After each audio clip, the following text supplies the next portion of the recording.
मैं इस्लामाबाद से आ रहा था तो रास्ते में मगरिब की नमाज़ पढ़ी शेखुपुरा के करीब, तो वहाँ से बस हम चले। लोगों ने, किसानों ने, 18 जून 2020 का वाक़या है ये।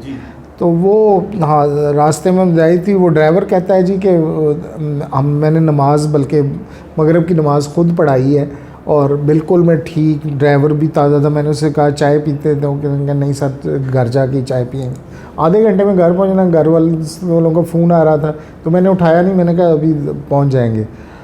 तो बस वो आगे गए हैं तो दोनों तरफ घास फूस किसानों ने जलाई, तो धुआं था। ड्राइवर कहता है कि मैं बिल्कुल अंधा हो गया, मुझे नज़र नहीं आया।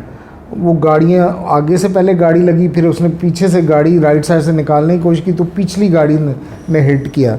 तो मुझे तो पता नहीं कैसे हुआ, ऐसा हुआ, अल्लाह ने मुझे वो मंज़र ही याद नहीं है। अच्छा। तो मुझे एम्बुलेंस में डाला, जना हॉस्पिटल आ गए, जना से हम मेयो में आ गए। मेयो में सारे दोस्त थे, सारे प्रोफेसर इकट्ठे हो गए। तो वो और आप होश में नहीं थे? मैं उस वक़्त मुझे नहीं पता ना, ये मुझे याद है कि एम्बुलेंस में जब डाला ना, उसने मुझसे फ़ोन लेके पूछा तो मैंने कि इशफाक का नंबर दिया, घर वालों का नंबर दिया। तो सारे पहुंच गए इधर। तो पहले ऑपरेशन, ये मेरा घुटना बहुत ज़्यादा ज़ख्मी था, इसकी हड्डियाँ अलग-अलग हुई थी। और तो उन्होंने मुझे टीका लगाया, स्पाइनल एनेस्थीसिया दे, उससे मैं शॉक में चला गया। हालांकि नहीं होना चाहिए था, सारे डॉक्टर भाग करते। तो वो 4 मिनट शॉक से क्या बुरा? शॉक से मैं आई वाज ऑलमोस्ट डेड, मतलब कोमे में चले गए? वो दिल बंद हो गया ना जी, फ्लैट ईसीजी आ गई, दिल यानी आपका बंद हो गया? वो तो डॉक्टर खड़े थे, एक इमरजेंसी के प्रोफेसर थे, वो बरखुरदार ही अपना, उन्होंने फिर सीपीआर किया। 4 मिनट के बाद मेरी ईसीजी जो है ना वो वापस बहाल हुई। 4 मिनट में आप 4 मिनट के लिए घर वालों को पता ही नहीं था कि क्या हो रहा है। अगले दिन फिर खैर उसी दिन ही ऑपरेशन हो गया। उन्होंने, हालांकि जनरल एनेस्थीसिया देना चाहिए था, ये डॉक्टरों की थोड़ी सी थी भी बात।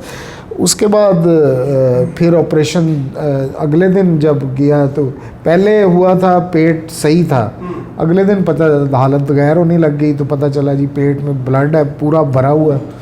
तो वो फौरी तौर पे सारा पेट लेप्रोटमी हुई, खोला उन्होंने, वो अंदर नालियों को बंद किया। तो फिर उन्होंने मुझे वेंटिलेटर पर डाला, वेंटिलेटर उड़ गया। फिर दूसरे पे डाला, वो भी नहीं चला। तीसरा फिर नर्स ने हिम्मत करके उस पर डाला, जो ऐसे पेशेंट का उतारा जो स्टेबल था। तो फिर मैं अल्हम्दुलिल्लाह वो साल अल्लाह ने तौफीक दी। वो एक हफ़्ता बड़ा ख़तरनाक था, दुआओं की वजह से अल्लाह ने। डॉक्टर सारे प्रोफेसर आते थे, वो कहते जी हमने कसर तो कोई नहीं छोड़ी थी तो मगर ये है कि अल्लाह ने बचाया। तो मेरा वो दोस्त डॉक्टर आया, वो कहते हैं इन्होंने तेनू मारन कोई कसर नहीं छोड़ी तो अल्लाह ने बचा लिया। दुआएँ बहुत हुई जी, हरमैन शरीफैन में, थर में, हमारे अपने कारीन अक्सर दुआएं कर रहे थे। इतनी लोगों ने दुआएं की, इतनी, अल्लाह बस दुआओं की ये मैं मुआज़ा है कि मैं ज़िंदा हूँ।